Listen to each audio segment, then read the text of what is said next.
said something boastful and then immediately got proven wrong, humiliated. Iran, are you still capable? Here's how it is. Iran's Supreme Leader Khamenei held a meeting last month. He sharply criticized the Americans for their treacherous intentions. Blah blah blah. The gist is, to abandon all unrealistic fantasies, we still have to keep fighting. Don't be fooled by how convincing that sounds. As a result, foreign media exposed that he went to the White House to flirt again. He was planning to destroy high-enriched uranium. In exchange for lifting the US sanctions, high-enriched uranium is a key material for making nuclear weapons. And nuclear weapons are one of the few trump cards that can challenge the US. Destroying it is no different from surrendering. Wow, so continuing to fight really means directly kneel and slide to grovel at the Americans' feet. It fits that old saying perfectly. Anti-Americanism is work. Pro-Americanism is life.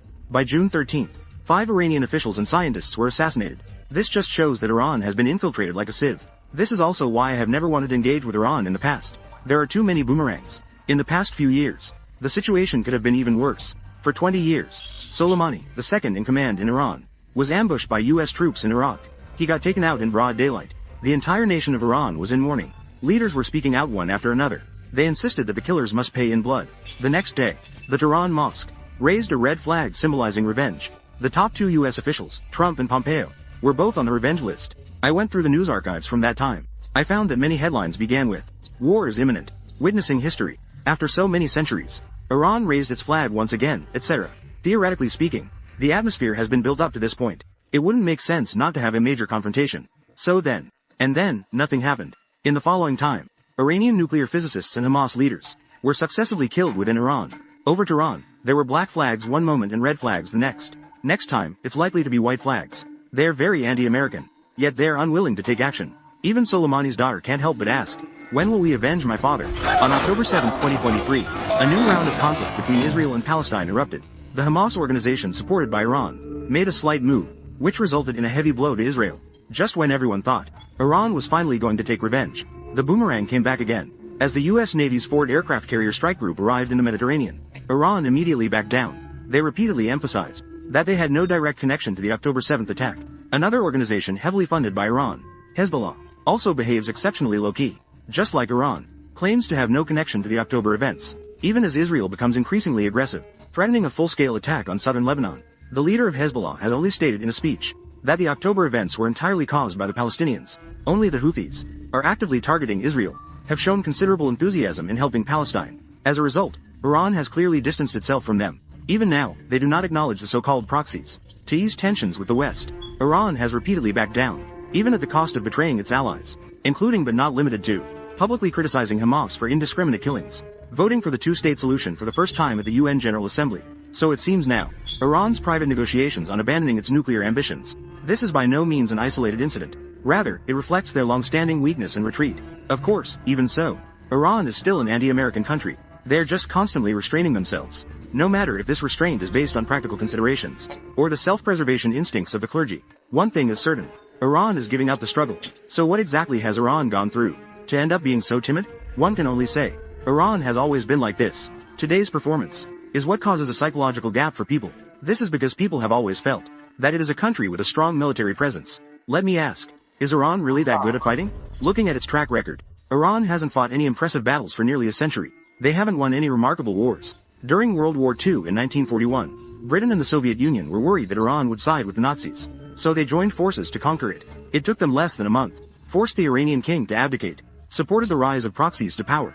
You should know that. At that time, both Soviet and British forces were on the front lines fighting the Nazis. They were fiercely battling the Nazis on the front lines. In other words, they merely withdrew a small contingent of secondary troops from the rear, and conveniently dealt with Iran. If this still doesn't clarify the issue, then the Iran-Iraq War of 1980. Iran fought against Iraq with double the manpower, yet suffered double the casualties, only to reach a stalemate with the opponent. What kind of country is Iraq? A pawn that has been defeated by the US twice. An adversary that Iran couldn't defeat even after 8 years of fighting, cleaned up by the US military in just a few months. Seeing this, it's not hard to understand why Iran has a fear of America. Because they really have no achievements to show for themselves. They couldn't even defeat Iraq. Naturally, they lack the confidence to confront the US head-on. Coincidentally, Iran is a country obsessed with things it's not good at. Their ambition is so great that they want to dominate the Middle East. Since they can't confront directly, they resort to underhanded tactics. Thus, the Shiite Crescent came into being. The so-called Crescent of Resistance is essentially the same as proxy warfare. It revolves around themselves, sending money and guns, providing training grounds, and cultivating a large number of proxies. In the West, there are Hezbollah in Lebanon and militia in Iraq, specifically to annoy the United States and Israel. In the South, there are the Houthis in Yemen, dedicated to harassing the Sunni Saudi Arabia. And of course, there's Hamas, even though they are also Sunni. However, because they have a common enemy, they also receive funding from Iran. Iran's most successful move was in Iraq. In 2003, after the US military overthrew Saddam, they thought they could establish a pro-American regime there. Little did they know, Iran took advantage of the chaos to seize the benefits. Until now, Iraq has already been taken over by Iran's agents. The prime minister is Shia. Many senior military officials deal directly with Iran. The US spent hundreds of billions on regime rebuilding. In the end, it took on the shape of Iran. Iran creates a strong illusion of military presence. That's how it came to be. Firstly, he has many younger brothers. He shouts slogans loudly. Secondly, he has a nuclear program. Thirdly, he stands in opposition to the US and Israel. People naturally feel that there's something there. Yet they don't realize. Iran is exactly cowardly. That's why it supports so many younger brothers to fight for itself. Iranians have never overcome their fear of America. Whenever something happens, they either back down instantly or suffer internal strife. At critical times, they cannot even protect a single younger brother. Why are they cowardly? Those who understand Iran might know. This country's official and public attitudes are completely opposite regarding their attitude towards America. They cannot achieve unity of purpose. The Iranian people's flattery towards the West is even more severe than that of the Chinese who experienced the 1980s and 1990s. It is even more serious. They will flatter anyone from the West who might lead them out of Iran. Iran's discrimination against China is also the most severe in the entire Middle East. They believe they are akin to the West, as noble Aryans. Thus, their attitude towards China, Russia, and Arabs is marked by a natural sense of superiority. They feel that cooperating with them is merely a stopgap measure. Only by fully integrating into the West can they find a lasting solution. The reason for this inner conflict is not only their fear of America's power, but primarily because they do not actually have any deep-seated grievances against the US. Even the government only uses anti-Americanism as a slogan for external unity and resistance. However, the public is evidently not interested in this narrative. They once experienced a pro-American period during the Pahlavi dynasty. Life has been going okay. Later, they took the path of anti-Americanism. It was simply because the king's reform backfired. This led to public disappointment with the monarchy. They felt they deserved better. Thus, under the coercion of religious figures, they launched a revolution. They established a republic. They just didn't expect that the new regime would be even more heavyweight. Upon taking power, they implemented theocracy, while suppressing the secular factions. They also engaged in religious mobilization. Their management of the economy and people's livelihoods was worse than Pahlavi's. The foundation of their rule was unstable. In order to consolidate their power, they had to create a unified external enemy to maintain internal unity, and this target was the US and Israel. So from that time on, anti-Americanism became the source of legitimacy for the Iranian government. There were slogans on the walls portraying Pahlavi as a puppet of American imperialism. Teachers taught children to hate the West from a young age. News outlets constantly denounced the conspiracy of the American military. But this hatred was imposed from outside. It does not stem from the immediate feelings of the Iranian people. But objectively speaking, Iran's anti-American stance has indeed not been misguided. The reason they are poor is indeed closely related to the United States. Unfortunately, the people do not see the essence of the problem. They only know that they have become poorer after the regime change. Thus, they are increasingly disappointed with the current government.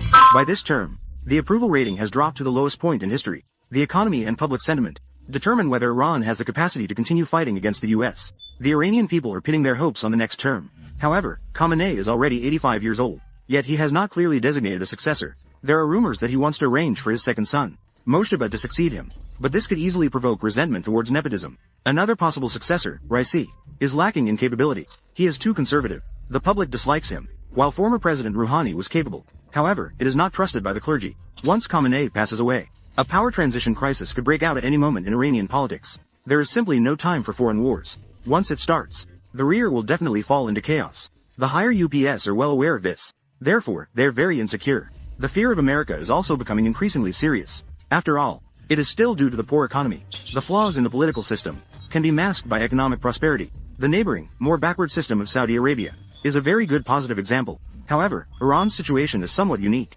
To understand its economic predicament, one must grasp two key points. First, Iran is a highly planned economy with a mixed ownership structure. The government directly controls about 60% of economic activities. Private enterprises are very weak. Second, the Iranian economy heavily relies on oil and gas exports, which account for half of the national fiscal revenue. These two characteristics determine that Iran is particularly vulnerable to being crushed by sanctions. No matter how inadequate the current Iranian regime is, compared to the previous regime, at least it has one good thing. That is the advocacy for independence and autonomy. For this, it has also vigorously researched nuclear weapons. Although the initial intention is good, it has also attracted the envy of the US and the West. Starting from 1996, the US has imposed economic sanctions on Iran. Whoever dares to buy Iranian oil We'll have to wait for secondary sanctions. After 2000, the United Nations also joined this effort. Although in 2015, the Obama administration reached the Iran nuclear deal, temporarily slowed down the sanctions. But due to the low oil prices at that time, the economic recovery was not substantial. 3 years later, with Trump's rise to power, simply tore up the agreement and restored sanctions. It severely impacted Iran's economy. The IMF estimates that since 2012, Iran's per capita GDP has been cut by at least half. Facing a halved income, the Iranian government not only failed to cut expenditures, but also frequently printed money. The result is that over the past 5 years, the inflation rate has exceeded 50%. The poverty rate has doubled to 30%. Externally, Iran can no longer even support its little brothers. According to data disclosed by the CIA, Iran provides military assistance to the resistance axis. Based on infantry standards, every year, it sends between $3 to $5 billion to Hezbollah and the Houthis. Hamas transfers $3 to $5 billion in funds. Meanwhile, U.S. military spending in the Middle East reaches $70 billion a year. The two are not even in the same league. Internally, state-owned enterprises are essentially in a state of loss. To maintain enormous expenditures, the government has to desperately borrow money. This has caused the fiscal deficit to become unprecedentedly severe, soaring to 7 trillion rials. If Iran wants to achieve a balance between income and expenditure, it must sell at least 1.5 million barrels of oil daily, and the average price must reach $85 per barrel. However, in reality, it only sells about 1.2 million barrels. The price still has to be discounted by 10%. The income can only barely reach half of the ideal. Under financial pressure, the government has to cut food and medicine subsidies. They're diverting pension funds. They're even tapping into the National Sovereign Wealth Fund. This further intensifies public grievances and anger, especially among the new generation of young people. They're already online. They're scrolling through short videos. The infiltration of Western ideas is more severe than ever before. The last Iran-Iraq war has set Iran back 30 years. If another one occurs, the pent-up anger of the people, suppressed for decades, will erupt uncontrollably like a volcano. Therefore, direct confrontation is too dangerous for Iran. But if you're unwilling to go to war, will the war just leave you alone? Where in the world does such a good thing happen? Avoidance is not a passport to peace. Weakness is not a safe haven from war. Dealing with a thorn in the side like Iran, the US has always taken advantage of others' weaknesses to eliminate them.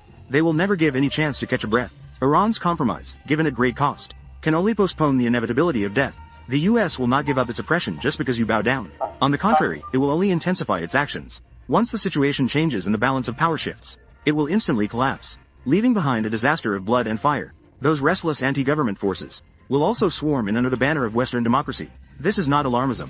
Just look at this recent secret dialogue between the US and Iran. Seeing Iran grovel, Trump immediately took advantage of the situation. He made even more excessive demands, not only to destroy weapon-grade enriched uranium, but also to prohibit Iran from having civilian uranium enrichment capabilities. Libya at that time also accepted similar conditions. They had to destroy their entire set of nuclear technology documents. And the result? Announced nuclear abandonment in 2003. Intervened in the civil war as early as 2011. The president was brutally killed in the streets. The country fractured into several pieces. Oil resources were recklessly plundered by Western consortiums. The people's lives regressed to tribal times. Decades of painstakingly built national systems collapsed in an instant. Today's Iran. Is it not Libya 2.0? Financial difficulties, heavy sanctions, social unrest, radical youth, reformists dream of Western-style freedom, conservatives struggle to unite. The fundamental issue is that Iran lacks instructors. There is no leader with the courage to confront powerful enemies. Instructors have said, seeking peace through compromise leads to the death of peace. If China had relied on America's goodwill like Libya back then, placing hope in America's goodwill, then the fear of America would not have been cured. On the eve of the Korean War, the U.S. military bombed the Northeast, locked down the Taiwan Strait. It's obvious they want to mess with us. But many small characters domestically, yet they fear the power of the American empire. They are even prepared to take over the government after the war. They are willing to leak information to the outside. This serves as a loyalty token to the Americans. Even at the decision-making level, only 20% firmly support deploying troops. The rest advocate for keeping a low profile and biding their time. They advise against sending troops to Korea. An average person would have doubted themselves long ago. It was the instructor who insisted against the opposition. A punch was thrown to initiate action, to avoid 100 punches in return. It not only cured our fear of America, it also healed the mental exhaustion from 4 years of baldness. Turns out we really can fight. Afterwards, we tightened our belts. We put major effort into developing nuclear weapons. So for the next few decades, even if we face difficulties, the US wouldn't dare to cross our red line. Ultimately, a country's sovereignty can only be supported by strength. The foundation of strength is the willingness to fight. Therefore, no matter how difficult it gets, Iran must persevere. The longer it holds out, the more likely the international situation will shift. The more nuclear bombs there are, the higher the cost for the enemy to take action. Compared to Libya, which path is safer? The answer is obvious, right?